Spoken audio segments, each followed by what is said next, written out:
Olá, amigos da Revolução Industrial Brasileira, tudo bom com vocês? Hoje é terça-feira, 29 de junho e começa comigo, Fausto Oliveira, mais um Desenve Notícias, o programa diário da Revolução Industrial Brasileira que de segunda a sexta traz um comentário a respeito de algum assunto que afeta aí nosso debate sobre economia e assuntos correlatos. Bom, eu tenho argumentado muito frequentemente aqui nesse programa diário que a maré está mudando, né? Está mudando, de fato, né? Todo mundo está percebendo, embora haja uma resistência muito grande da parte dos comentaristas que ocupam os espaços mais poderosos aí do nosso debate no Brasil, como os grandes jornais, os grandes canais de TV, mas a maré está mudando. A ida do André Lara Rezende ao Roda Viva na noite de ontem, eu estou gravando na terça, então foi na noite de ontem, foi uma demonstração de que a maré está mudando. O Roda Viva teve que abrir espaço para uma exposição muito clara, muito didática a respeito de como no Brasil nós estamos amarrados a concepções já ultrapassadas no que diz respeito à maneira como pensar a economia pública, ou seja, o gasto do governo, o nível de investimento do governo, o nível de endividamento do governo, todo esse complexo de problemas que hoje compõe, né, a nossa limitação para sair desse encalacro em que o Brasil está, já é um marco conceitual completamente atrasado. E o André Lara Rezende ter ganhado o espaço que ganhou ontem na televisão pública do Estado de São Paulo, num programa reconhecido por ser conduzido por uma pessoa de corte absolutamente liberal, portanto, frontalmente contrário ao que ele estava dizendo, é, portanto, um sinal de mudança. E eu queria comentar aqui nesse Desenho de Notícias um outro sinal de mudança que certamente não terá, né, repercussão no Brasil, mas então eu estou trazendo aqui num esforço, numa tentativa de apresentar para você algo que pode ser novidade, que é um artigo da The Economist, né, que é outro bastião do pensamento liberal, publicado em 24 de junho, tá, há 5 dias atrás, que diz, o título em inglês é Free Exchange Economics Needs to Evolve, ou seja, a economia das trocas livres precisa evoluir. E o artigo, na verdade, é sobre metodologia.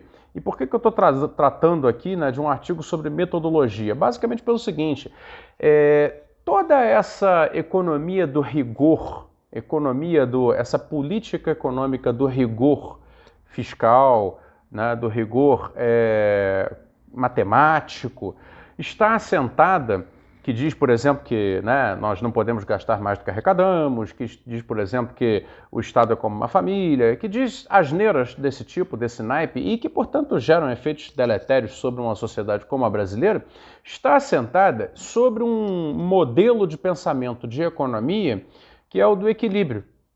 O do equilíbrio.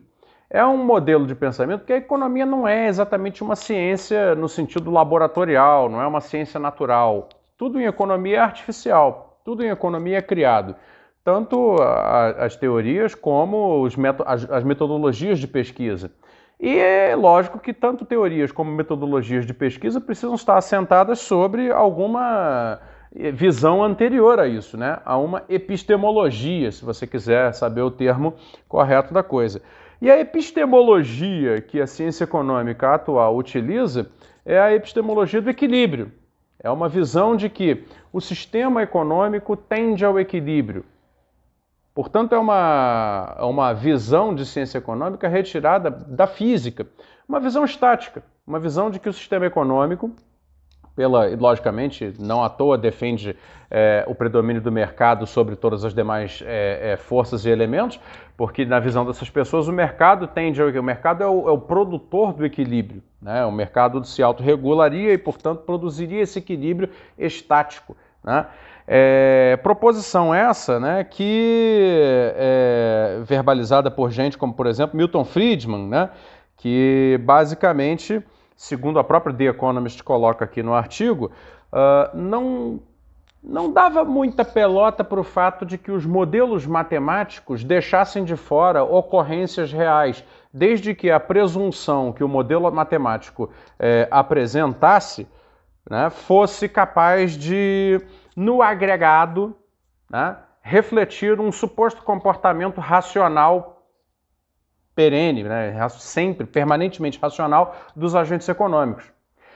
E, portanto, essa indicação seria suficiente, ou seja, né, deliberadamente os modelos de equilíbrio, os modelos centrados no equilíbrio sempre foram, né, sempre optaram por não reconhecer fatores que geravam exceções a eles próprios, ou seja, criavam certas estruturas de representação da realidade que na realidade não incluíam fatores do próprio mundo real. Em contraposição a isso, existia uma longa tradição chamada da economia evolucionária, que é muito mais responsiva à processualidade da vida real. E aí, veja, e aqui é muito mais antiga, na verdade, né? A economia evolucionária é uma tradição, isso aí está lá desde o início dos grandes pensadores econômicos, a própria reportagem, eu vou deixar o link aqui para vocês lerem, está em inglês, é uma tradição que se baseia muito mais na metodologia e na forma de pensar da biologia, o que tem a ver com o fato de que, né, é uma percepção do fato econômico como um fato social e não como um fato matemático.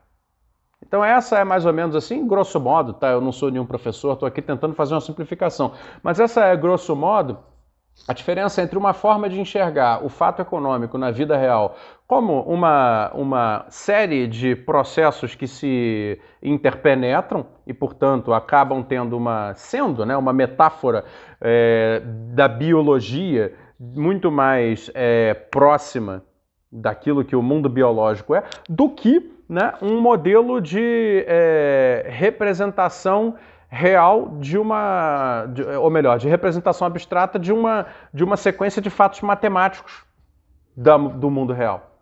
Então, assim, essa contraposição veio a apresentar dois polos de compreensão e que agora estão mudando, estão trocando de posição. A economia evolucionária está retomando, né, o lugar que sempre foi dela. A presunção de que os agentes econômicos são sempre racionais, tomam sempre as melhores decisões, em função da maximização das suas vantagens pessoais desejadas, e que, portanto, dentro de um sistema livre em que todos estejam buscando a maximização das suas vantagens pessoais desejadas, né, haverá, como resultado disso, um mercado que atingirá o equilíbrio e, portanto, em consequência disso, haverá uma prosperidade geral, é uma presunção que está sendo descartada. E por que eu estou trazendo toda essa reflexão?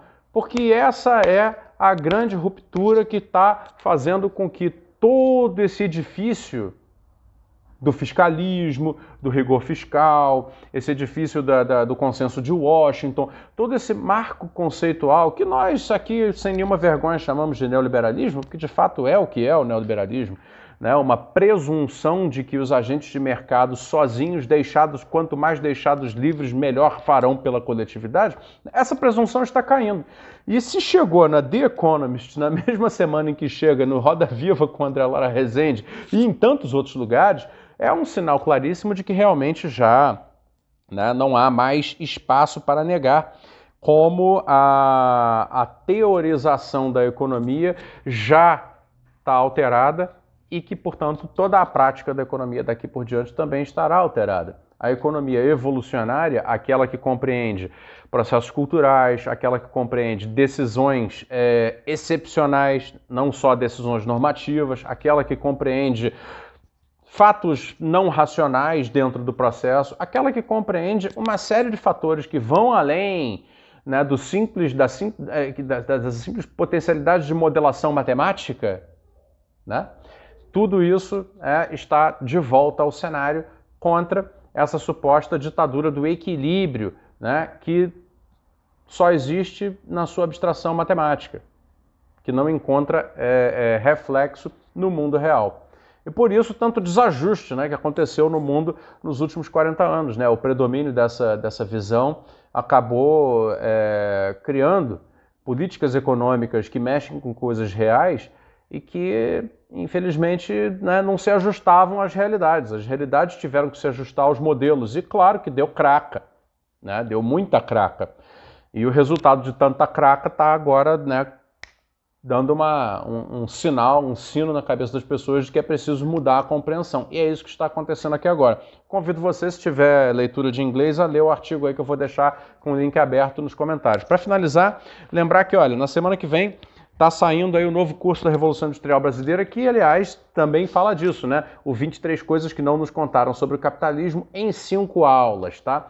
Na próxima segunda, dia 5 de julho, tá à venda já para você. Eu vou informar os links aí em todos os lugares que eu puder, beleza? Para você ficar já inteirado. E quem é do Clube da Revolução Industrial Brasileira já pode fazer a compra no pré-lançamento com desconto generoso, beleza? Então não perca. Um abraço, pessoal. Obrigado.